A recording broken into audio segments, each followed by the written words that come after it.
The man, the myth, the manufactured legend, a new wave of internet personalities promises to unlock your inner strength, to turn you into the ultimate alpha man. But what if the towering persona of someone like King Azoulay is built on a carefully constructed facade designed to hide a past so dark it would make your skin crawl? Today, we're diving deep into the unsettling truth behind the self-proclaimed martial arts master and FBI counterterrorism agent. His entire online presence is a masterclass in self-promotion, a bid for internet fame and the fortune that comes with it. Selling alpha male programs to countless impressionable young followers.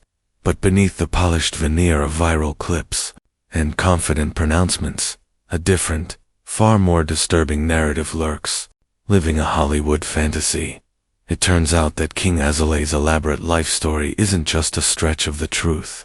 It's a direct copy and paste from the silver screen. He's openly confessed his deep admiration for action movie titans like Jean-Claude Van Damme, Bruce Lee, Steven Seagal, and Sylvester Stallone, and it shows. Remember his dramatic story about being jumped by 30 guys at 13, then supposedly going home to grab an Uzi and end all future confrontations? Or the wild claim of single-handedly beating off a massive group in a bar, only to be recruited by the mafia as an underground fighter at 15. These aren't just incredible coincidences. They're scenes ripped straight from the very films he idolizes. He didn't just want to be like his heroes. He seemingly decided to become them, or at least portray himself as such to the world. The hidden truth behind the bars. For all his fabricated stories, there was one claim King Azoulay made that seemed to hold a sliver of truth, that he'd been to prison for something he didn't do. He mentioned it once, briefly, almost as a side, suggesting he was an innocent victim of a wrongful accusation. This carefully placed detail served to paint him as a hardened, misunderstood figure, adding to his mystique. But the deeper you dig, the clearer it becomes that this brief admission was less about honesty and more about misdirection. The truth behind his incarceration is far more sinister, a reality he desperately wanted to keep buried, and what is a painful reminder that some secrets simply refuse to stay hidden. The nightmare of July 13, 2008, the unthinkable act. The true reason for King Azoulay's time behind bars stems from an incident on July 13, 2008. An event so disturbing, it's hard to reconcile with the alpha man image he projects today. This isn't just a rumor or speculation. It's documented fact, meticulously uncovered and brought to light by Jon Bravo Films, to whom we owe a huge shout-out for helping to expose this truth to the world. The incident involved a 15-year-old girl, identified in court documents as H. She was at a party in Sherman Oaks when King Azoulay, his brother Jon Azoulay, and their friend Mayor Verd convinced her and her friends to come to another party at Azoulay's parents' house. What followed was a night of unspeakable horror that details a brutal series of events, including multiple assaults and forced acts.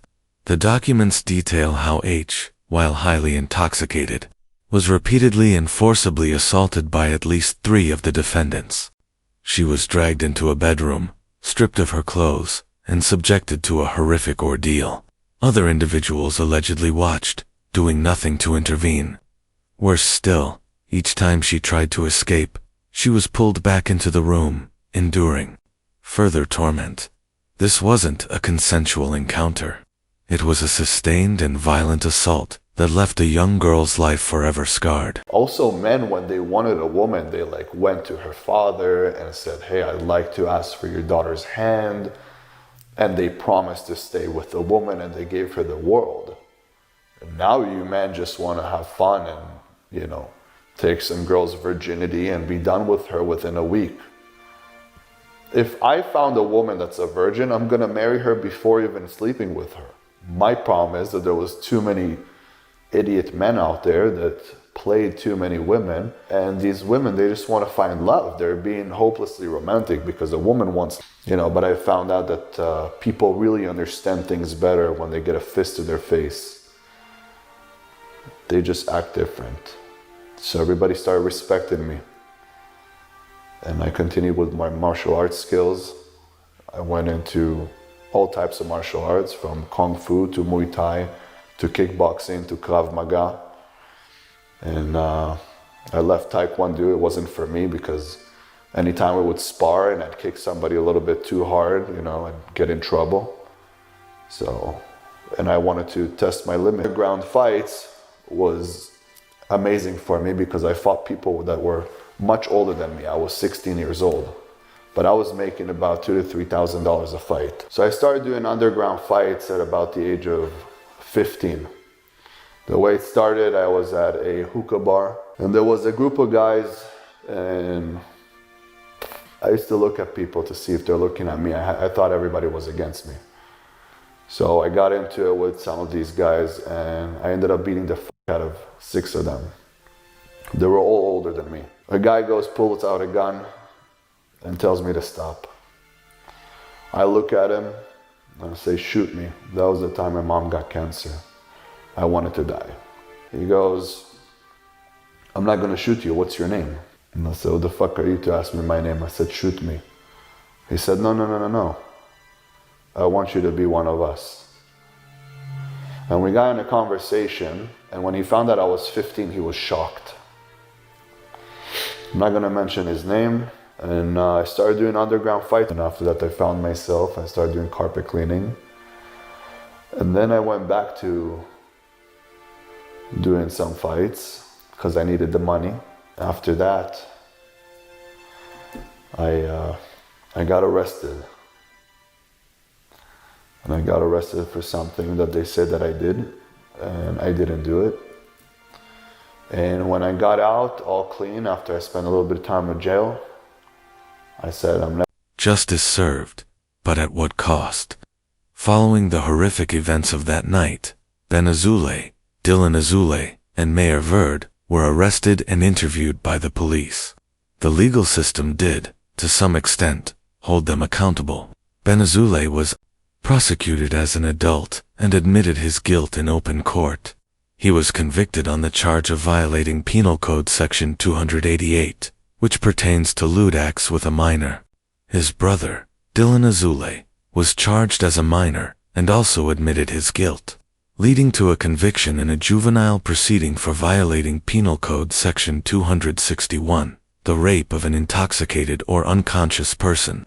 Beyond the criminal proceedings, a civil lawsuit was filed by H against Ben, Dylan, and even their parents, David and Rachel Azoulay, who were present in the house during parts of the incident and seemingly did nothing to stop it. The unanswered questions of compensation. The civil case against the Azoulay family reportedly ended in a confidential settlement. While this often implies a financial resolution, the exact details remain shrouded in secrecy. King Azoulay frequently boasts about his millionaire status, flaunting a lifestyle that suggests considerable wealth. Yet, the question lingers. Did H, the young girl whose life was irrevocably altered by their actions, ever truly receive substantial compensation?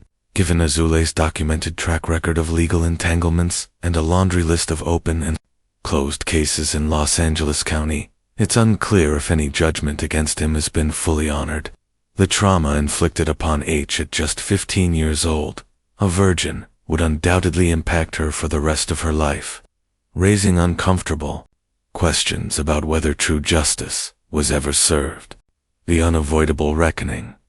It begs the question, did King Azoulay ever truly believe this information wouldn't surface?